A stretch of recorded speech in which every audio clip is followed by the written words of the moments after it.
At this time, we're going to go ahead to Ole Miss head coach Lane Kiffin. Coach Kiffin, can you hear me okay? I can, yes. All right, we'd like to ask if you could please start off with a brief opening statement, and then we'll go to questions. Yeah, Dave's was easier. He's not on video. So we're excited. This is, an awesome opportunity, to play in a major bowl game, playing the Sugar Bowl.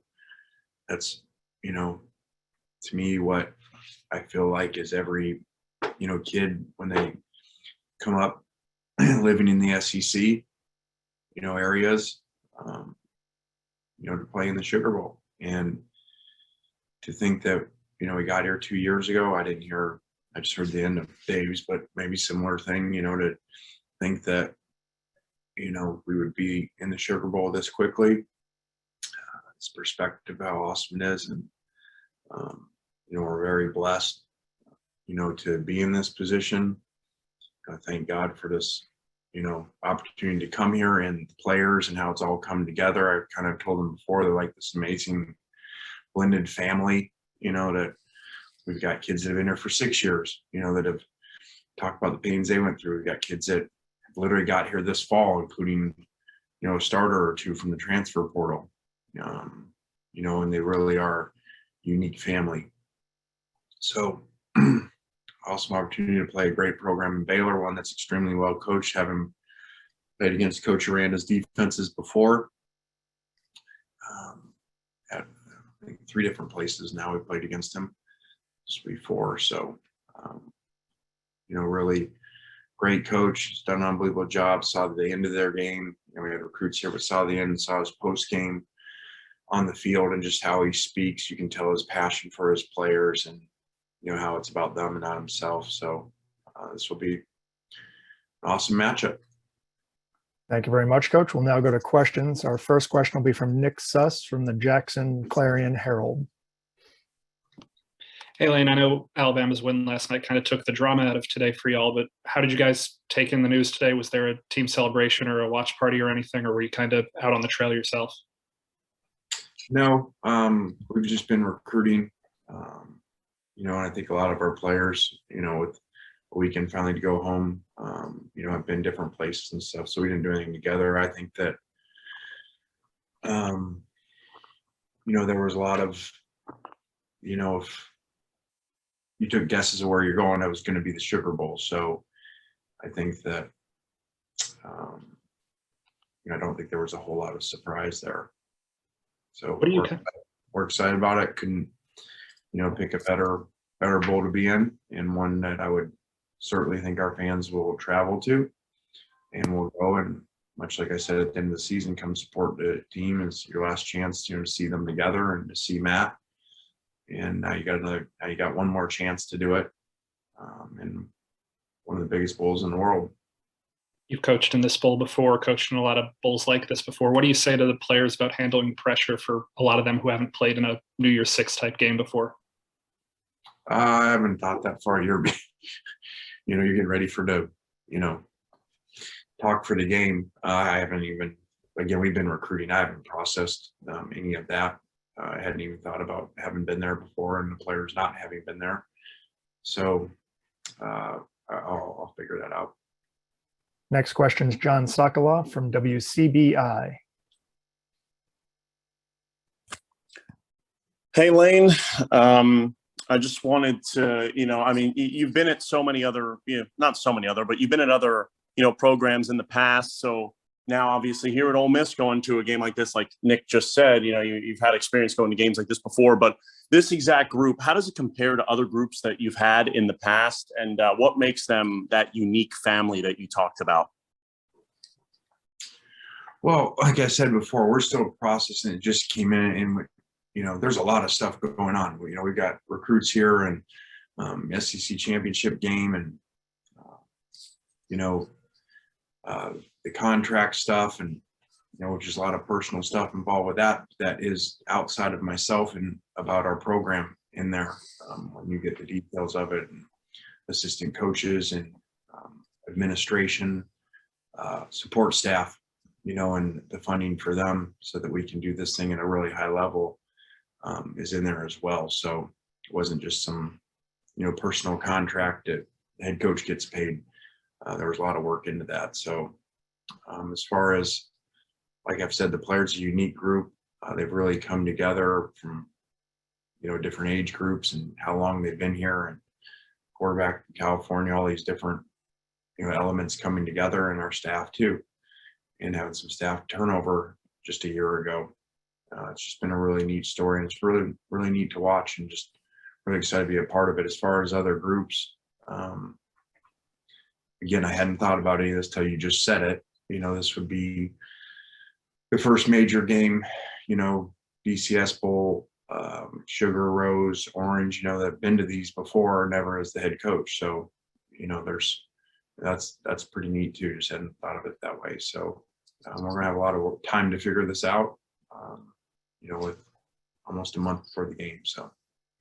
What did it mean to you to kind of get that contract extension done? And was there any doubt that you were going to stick around to stay as the Ole Miss head coach? And what does it mean to still be there and get it done and be there for years to come? Well, I think sometimes people don't understand these things, sometimes have been in the works for a while. And this had been a long time, just happened to be finalized and announced yesterday. So, like I said, this was not just about me. This was a lot of getting things in place, which, the Keith and the Chancellor were all about. We just had to get it all, talked about, and it takes time. And a big part of that is making sure all the things in place in the future for the players from a facility standpoint, and then for the coaches to make sure that, we're able to keep these guys around and compete at the highest level, which is what we're trying to do, not just for 1 year like we did this year and have, 10 wins and all these accomplishments, but to do this for a long period of time takes all those things in place. You don't continue to win at that level, just because you hit 1 year and have a hot quarterback and different things. If you're going to do it for a long period of time, especially in the SEC, you got to have everything else in place. We'll go to Neil McCready from Rebel Grove. Hey, Lana, you mentioned coaching staff. I was curious, how confident are you that you're going to be able to retain the staff that you've had? How much are you having to kind of prepare for potential departures for people getting other jobs?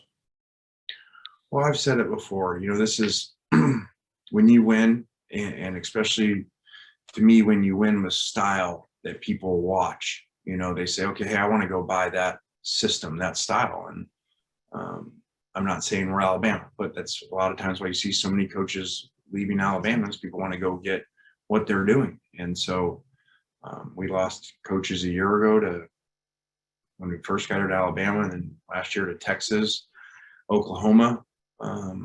So I don't take it personal.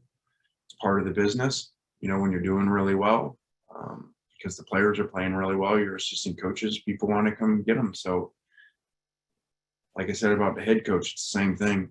If you're losing, a lot of people are trying to come take your coaches. So it's a good problem to have. It's one we have to deal with, and we'll always find the best ones out there. And, there's a good chance we may lose one this year. So there's all kinds of factors that go into why coaches leave.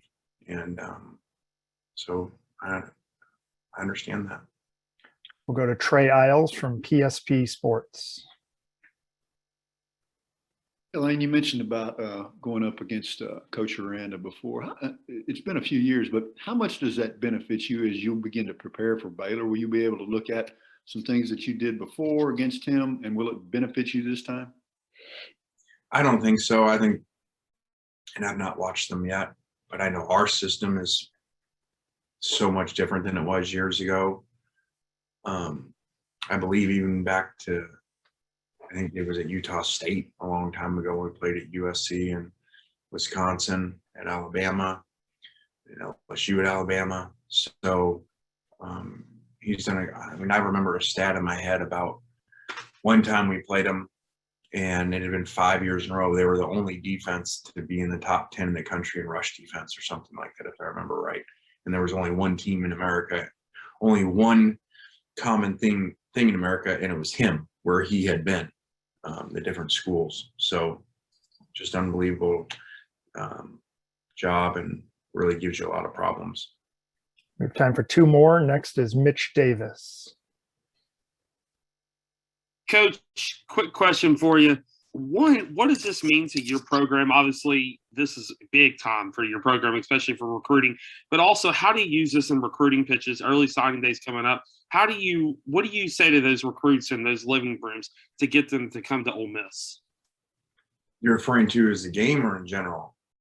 The game, and in general, how big the game is for your program going forward.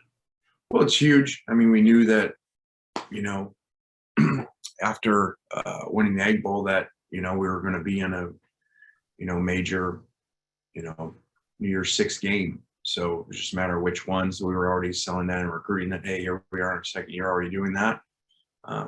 And just left a meeting right here with the recruit, and I just say, hey, this is a lot easier than 1 year ago, especially 2 years ago, sitting here, on a Sunday after official visit. And basically we had to paint a picture and say, okay, here's the house you're going to buy. It's not built yet, but here's a drawing of it. And that's basically saying, hey, we're going to win here. We're going to have this great offense. We're going to be explosive. We're going to get turnovers on defense. It's going to be really fun to play here. You're going to watch us on TV and, see this style of play. Well, we had to paint that picture because there wasn't proof here of that.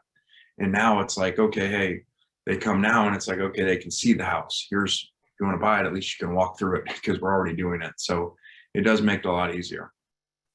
Our final question will come from the line of Brett Martell from the Associated Press. Hey there, Lane. I remember you saying that people need to see Matt Corral while they still can, and it's my understanding he's going to be good to go for this game. But what do you think? What are your feelings on being able to, if he does play, coach him in one last good game and in a bowl game? And just all that he's meant to the team this season, and what your hopes are for him in this game. Yeah, he's a special kid, and just a special relationship. I just watched him, go over to the band and the fans after the Egg Bowl, and almost got emotional, and I had to remind myself I got one more with him. So that wasn't the last one, but I don't know exactly why the bond is what it is. People have said, the California thing, or, we both, USC didn't want either of us. They got rid of him and me both. But I just love seeing how far he's come. I love stories. Just had a recruit also ask, what do you like most about coaching? Is when you see a transformation in a college kid, whether that's him or Sam Williams. It's just really neat to see that and be a part of it. And, he's just such a great leader and such a great kid. Just really proud of him and glad to be his coach. Thank you very much for your time this afternoon, Coach. We really appreciate it. Look forward to seeing you in a couple of weeks here in New Orleans. All right, guys. Thank you all. Thank you.